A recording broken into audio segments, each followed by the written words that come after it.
Om Namo Bhagavate Vasudevaya.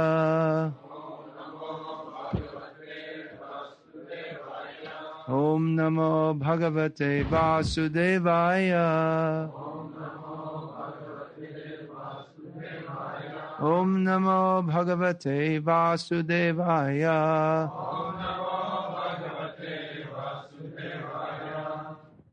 Srimad Bhagavatam, Canto 4, Chapter 23, Text 20, translation and commentary by His Divine Grace Srila A.C. Bhaktivedanta Swami Prabhupada, founder Acharya of ISKCON. Ativa Bhartur Vrata Dharma Nishtaya Susrushaya Charsha Deha Yatraya Navindatarting Parikashita Pisa Prayaskaras Parshanamana Nirvritihi.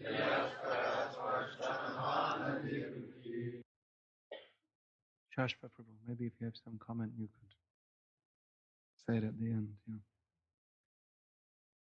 So, the Srimad Bhagavatam is the story of the Supreme Lord and his incarnations and his great devotees. These stories of the great devotees are given so that we can follow in their footsteps and become great devotees like them. The lives of the great devotees are set within the Vedic culture. The Vedic culture is a way of life that is meant to help everyone advance in spiritual life by their daily activities. Culture means the way of life of a people. And that is based upon the values that society has, which is based upon the underlying the philosophical basis. Now, in the Vedic culture, the philosophical basis is coming from the Shastra, practice, from which it is understood that we are not the body, we are eternal spirit soul. We have got this human form of life after many, many births. Therefore, this human life should not be used simply for collecting food and enjoying sense gratification as the animals do. Tapo divyam putrika yena sattvam shuddhyat brahmasokyam tvanantam. This human life should be engaged in austerities so that we can attain to the eternal position of transcendental bliss. The modern society doesn't have such a basis at all, because they are ignorant of the values of the real value of life. Therefore, they must live like animals. They have no choice. When human society loses its philosophical, spiritual basis, then what is left? Only acting for sense gratification. In the famous words of the great Russian sage, Professor Kotovsky, when the body is finished, everything is finished. So Prabhupada, he would often quote this. You all try to sit like this. See, these are all points of Vedic culture and behavior. It's all meant for helping us to advance in spirit. So Prabhupada would often quote this vakya, this saying of Professor Kotovsky, as an example of how ignorant modern society is. Prabhupada would often comment that even an uneducated farmer in India knows that I'm not the body. I'm in this present situation because of my karma. I must act in such a way in this life that I may become purified and make some spiritual advancement. But even a greatly learned person of the Western world, he doesn't know the first principle of spiritual life. If you think that when the body is finished, everything is finished, then what will be your philosophy? Eat, sleep, drink, be merry, and enjoy. For tomorrow we shall all be dead. Sleep, drink. Drink means drink alcohol. When we say in English, when we say I'm going for a drink, it doesn't mean water. In Russian also, I'm going to drink. Mm-hmm. Actually, one devotee in Serbia told me that his grandfather, for the last 50 years, he never drank anything except wine. Perpetual alcoholic. So drink, be merry. Be merry. Merry means happiness. Be merry. But it specifically means the kind of foolish happiness you get from being drunk. And enjoy. For tomorrow, we shall all be dead. You only have a short time. Enjoy while you can. So the modern society is very much based upon this. Squeeze as much sense gratification into your life as you can. Unfortunately, we don't find that people are becoming happy. Although society is based on comfort and convenience, people are miserable. In Russia, people are thinking, let me go to America, because everyone's happy in America. We saw on the TV. Everyone has lots of money and big, nice homes and cars and nice, everyone's good looking. So let me go to America and I will enjoy and be happy. It's a bluff. It's not that what you see on the cinema is opposite to Bhagavad-gita, where in the Gita Krishna says, this material world is miserable. So America has done its best to prove Krishna wrong, but they are wrong. There are so many problems. Suicide, depression, divorce. They don't even think that divorce is a problem. It's just normal. Yeah. And homosexuality, in many states in America, if you say anything against homosexuality, you can be taken to court. Because you have to be, it's democracy, you have to be fair to everyone. Anyway, that's a big subject, the degradation of America. They are very anxious to export this all over the world. Russia needs McDonald's and Coca-Cola, then they can be civilized. We'll have cultural exchange with Russia. We'll send you hamburgers and Coca-Cola and you send us vodka. Our Vedic culture is different. Tapodivyam, austerity, is promoting austerity. When we recommend this, people become shocked. When we tell that we have our children rise early in the morning and take a shower, they become shocked. When we tell that we don't watch television, then they become really shocked. How you are depriving your children. They can't watch all those rapes and murders, and sports and advertisements for cigarettes and alcohol. I mean, how can they live a normal life without watching TV? So it's not surprising if people in the modern age misunderstand. Now, here's a point which is very controversial. Nari dharma, or Stri dharma, the activities of women in Vedic culture, how women should be subservient to men. Preaching this is not going to make our movement very popular, especially in America. In fact, when Prabhupada was saying this, there were so many women reporters who came to him and attacked Prabhupada verbally. Just the other day I was watching one video, there was Prabhupada was being interviewed at one airport press conference. So one lady reporter asked Prabhupada that, do you believe that women should be subservient to men? Prabhupada said, well, do you believe that? He said, no, of course not. And Prabhupada said, it's not a question of belief, it is a fact. Whether you like it or not. He gave the example that women, they like to dress up to attract a man. That Prabhupada often gave this example, Purush Prakriti. Purush means male or enjoyer. Prakriti means female or enjoyed. So Prabhupada gave the example from the sexual act, that the man enjoys the woman, and in this way the woman enjoys herself. But she can only do so by being subservient to the man.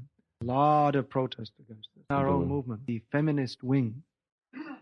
Some of them want that Prabhupada's book should be edited because they think that Prabhupada was out of touch with the modern age, and that if we preach like this, that women won't like it.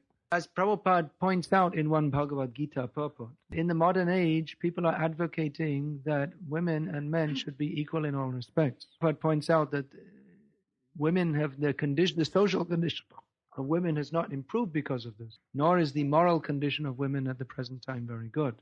Prabhupada mentions this in one verse in the 16th chapter of Bhagavad-gita, which describes the demoniac attitude. Vritim cha nivritim cha janana vidura suraha na satyam na pichacharo na shocham na pichacharo na satyam teshu vidyate. Those who are demoniac do not know what should be done and what should not be done. Neither cleanliness nor proper behavior nor truth is found in them. Krishna summarizes this chapter by explaining that what should be done and what should not be done should be understood according to Shastra.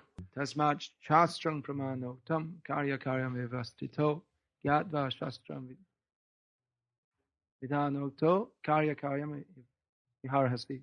Krishna says that knowing what are the laws of Shastra, what to do, what not to do, one should act and live in this world. Before this, he states, Ya Shastra Vidimutsrija Vartate Kamakarataha Nasa siddhim avapnoti, nasukam naparam gatim. If you don't act according to the Shastra, if you act according to your own mental speculation, then you can achieve neither happiness, nor peace, nor the supreme. Now, there are many ideas in modern society. There are many different philosophies about how we should live our lives. There was Marxist philosophy, and there are so many different brands of social philosophy. It's becoming very prominent in the modern world as this feminist philosophy. Yeah, or as Prabhupada used to say, all these so-called philosophies, without reference to Shastra, they're all philosophies. Translate that into Russian. Now, because people don't know what is the purpose of life, they try to adjust in so many different ways. They perceive that the goal of life is to live happily in this world. So it has been perceived that women are not being treated fairly. They're exploited. They have to bear all these children, and they have to do what the husband says. What do they get out of it? So we should make men and women equal in all respect. Prabhupada would point out that's not possible. A woman bears the child, then she has to look after the child. So therefore the man has to protect her and look after her. This, I was saying, Prabhupada was speaking about this in this verse, pravritim cha nivritim cha. Actually, in this verse, there's nothing about the position of women or any such thing. But Prabhupada, he takes this verse and gives the example of a demoniac way of thinking. He says that according to Manu Sanghita, women should never be given independence at any time. Some of our devotees have written some articles written on this on the internet, and then, But then others, the feminist branch of our movement, are saying, don't post that. No, how can we preach if we say this? That women are supposed to be protected in their childhood by their father, and as Prabhupada says here, they should be trained how to be a chaste wife. How is that training? By seeing the elderly women, they train them grandmothers. As Jayadvaita Swami sometimes says, that what we're missing in our movement is grandmothers. Everyone needs a grandmother to go to and tell all, and the grandmother will, okay. So the young girls are trained up by hearing the stories of, as we see in the previous verse, Sita, Gandhari. In this verse, the behavior of Archi as a chaste lady is being described. Prabhupada mentions in the purport Vishnu Priya Devi. So young girls would hear this and they would grow up. Another thing which has changed in the modern society, but which is part of traditional society, especially in India, girls would be married very young before puberty. And they would start bearing children as soon as possible. Then when the husband accepts sannyas, or when he dies, because men usually die before women, which is another reason, usually there'd be at least a 10-year gap between the husband and the wife.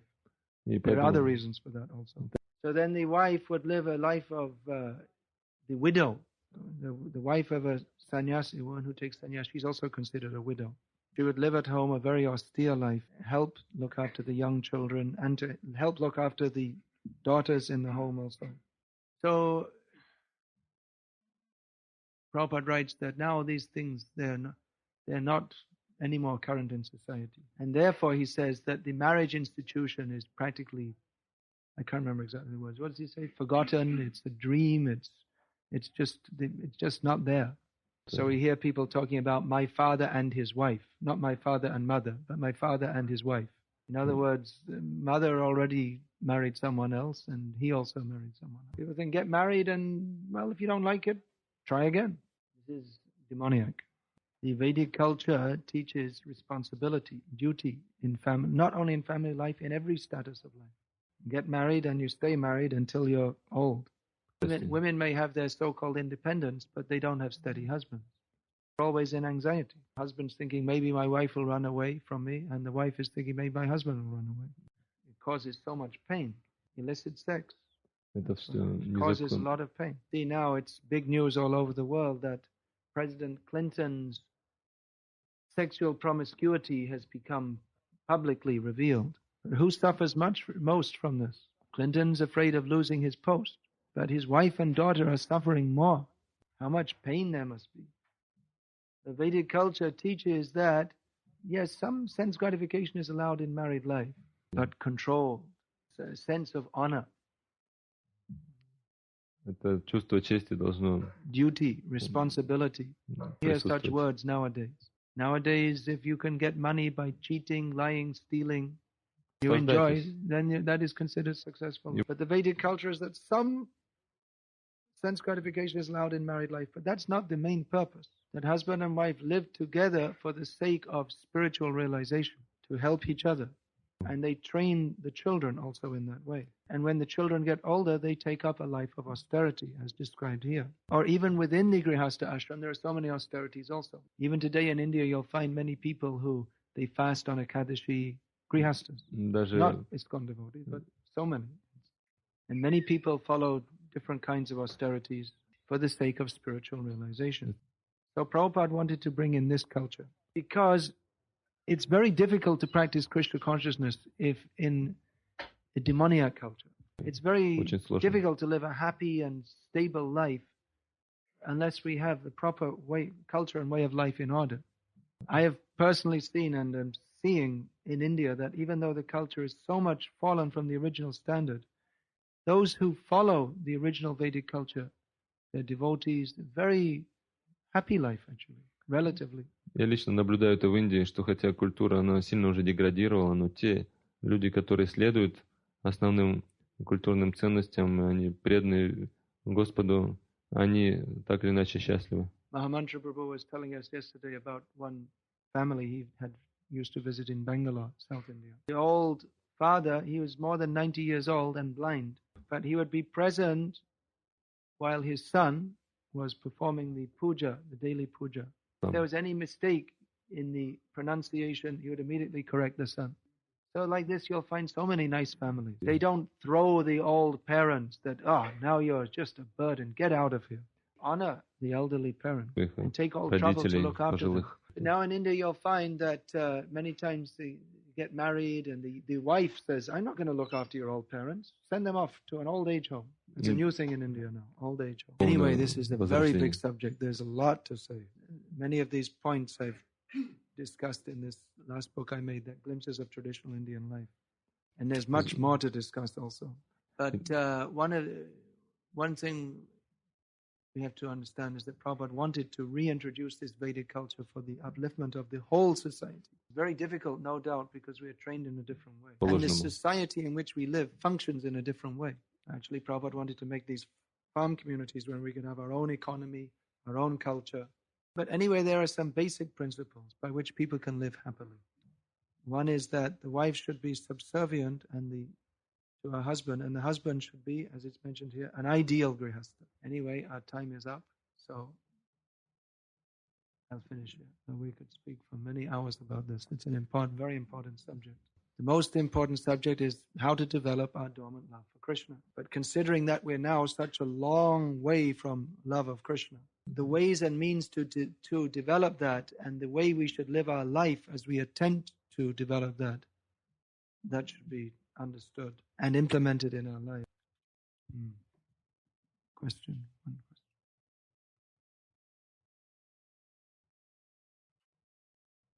You can read it out in. We see that in ISKCON temples, in one hand, it is stated that women should serve men, but from the other, not the from other hand, not the brahmachari. Read it out in Russian. As I was saying, this is a very big subject. Yeah, I'm glad that this point was brought up. Maybe quite often. Now, our ashrams, they are unusual according to the Vedic norm. We have brahmacharis and brahmacharinis, but you won't find any such thing, any word, brahmacharini. There's no such thing. Women, they live with their parents and then they're married young and that's it. They're not supposed to study in the Gurukul or any such thing. Brahmacharis also, by Vedic standards, where is that brahmachari? As Prabhupada said once, that you are not brahmacharis, you are bachelor daddies. Daddy means father. So,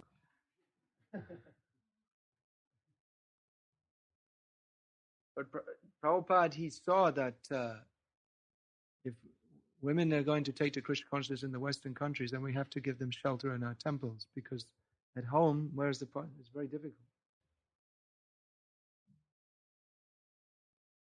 So these are some of the social difficulties that we have to work through.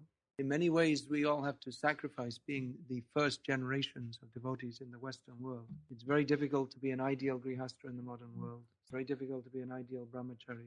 It's very difficult. Women, there's no concept of protection in the Western world. So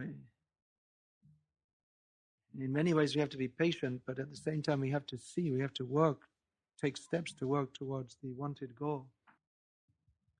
At the same time, realizing that we do have the great gift of Krishna consciousness and chanting the holy names, which on the platform of eternality far more than compensates for the difficulties of living in a society that's trying to practice a culture that we really don't have much idea about. It's another thing we were discussing, how he was telling me how Niranjan Maharaj here is very concerned for the position of the women devotees in Russia. So, you see what are the difficulties? Maybe you could summarize them and write them down and present them to Maharaj. And then we can see how to work through these problems and improve the situation. But it is going to be difficult because we don't have that education, we don't have that culture. We're trying to instill that. And there are so many social discrepancies in the lives of our devotees. And women being the weaker sex, they tend to suffer more. We find so many women joining, they have children, their husband divorced them, or we find cases they join the movement, and in their youth, they dedicate their lives, then when they get older, then the temples don't want to look after them, no one wants to marry them because they're already so old. There's so many problems like that. Actually, all the women, at least those who are young, they should be married. Finding suitable husbands is also not so easy. It's with proper understanding of what is grihastha life is not very common. So these are certain social difficulties that our movement is facing. Seeing all these things, my approach is to write books which at least can give some information of what the proper standard should be. So one of the books on my agenda that has to be written is Family Life in Krishna Consciousness. It's going to be a big book, probably the most difficult book. Family life is full of difficulties. It's not just something that Prabhupada's writing in his book, it's a fact. But there are guidelines which we can follow so that we can live relatively peacefully in this miserable world and cultivate Krishna consciousness. Jai, Hare Krishna. Have faith in Krishna. Krishna is our greatest, best friend. Krishna will never let us down. Hare Krishna. Hare.